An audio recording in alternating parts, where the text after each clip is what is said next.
Bonjour à toutes et à tous. Je vais vous présenter un travail qui s'intitule Évolution de la prévalence du surpoids et de l'obésité de l'enfant dans les villes participant à un programme communautaire de prévention en santé, le programme Vivons en forme.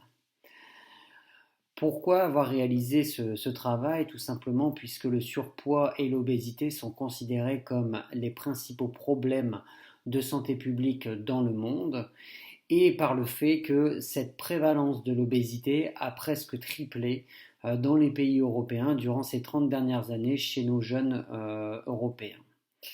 Le programme Vivons en forme a pour objectif d'être un programme de promotion de la santé via une intervention communautaire destinée finalement à garantir la forme des habitants et à prévenir le surpoids et l'obésité des enfants.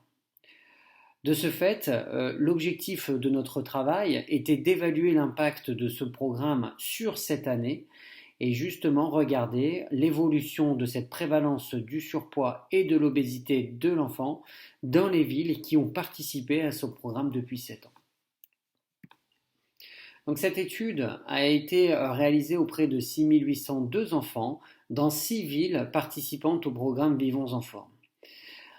Les premières mesures qui ont été réalisées donc en 2008 où 3387 enfants ont été mesurés, pesés et nous ont permis de justement avoir les mesures de l'indice de masse corporelle et donc la prévalence du surpoids et de l'obésité dans des classes de grande section de maternelle et de CM2.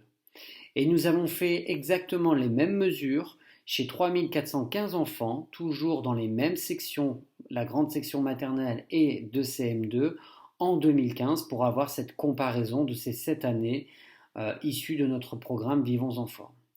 À l'intérieur de ce programme Vivons en forme, plusieurs thématiques ont été mises en place et qui ont été effectivement co-construits avec l'ensemble des acteurs locaux.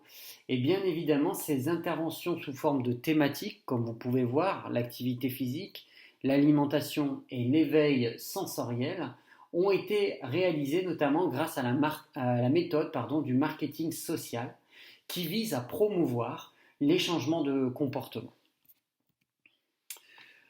En premier résultat, vous voyez à travers ces deux iconographies une diminution finalement significative de la prévalence du surpoids et de l'obésité des enfants de maternelle et de primaire entre 2008 et 2015. En effet, on s'aperçoit que la prévalence du surpoids et de l'obésité dans la grande section de maternelle était de 18,1% en 2008 et passée à 13% en 2015, soit une baisse de près de un tiers, 28,2% de diminution. Et en ce qui concerne les élèves des classes de CM2, la prévalence du surpoids et de l'obésité est passée de 20,9% à 16,9% en 2015, soit une baisse de 19,2%. Donc ces résultats montrent effectivement un impact positif du programme Vivons en forme sur la prévalence du surpoids et de l'obésité pour les enfants qui ont participé, pour les villes participantes à ce projet. Ce qui est intéressant aussi comme deuxième résultat, c'est que ces résultats sont observés quel que soit le sexe de l'enfant et également indépendamment du fait qu'il soit scolarisé en zone d'éducation prioritaire ou non.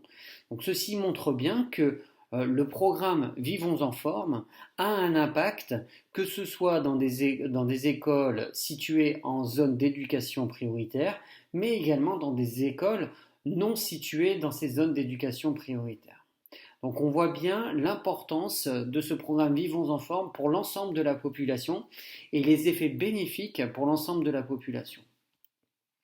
Donc en guise de conclusion, on peut s'apercevoir que les résultats du programme Vivons en forme, de cette étude préliminaire, sont des résultats extrêmement encourageants et qui montrent la nécessité d'avoir une approche à l'échelle locale en termes de prévention santé et donc la pertinence de ce programme Vivons en forme en conditions de prévention primaire pour le surpoids et l'obésité, bien évidemment en complément des dispositifs déjà bien établis de prise en charge existants au sein des villes participantes.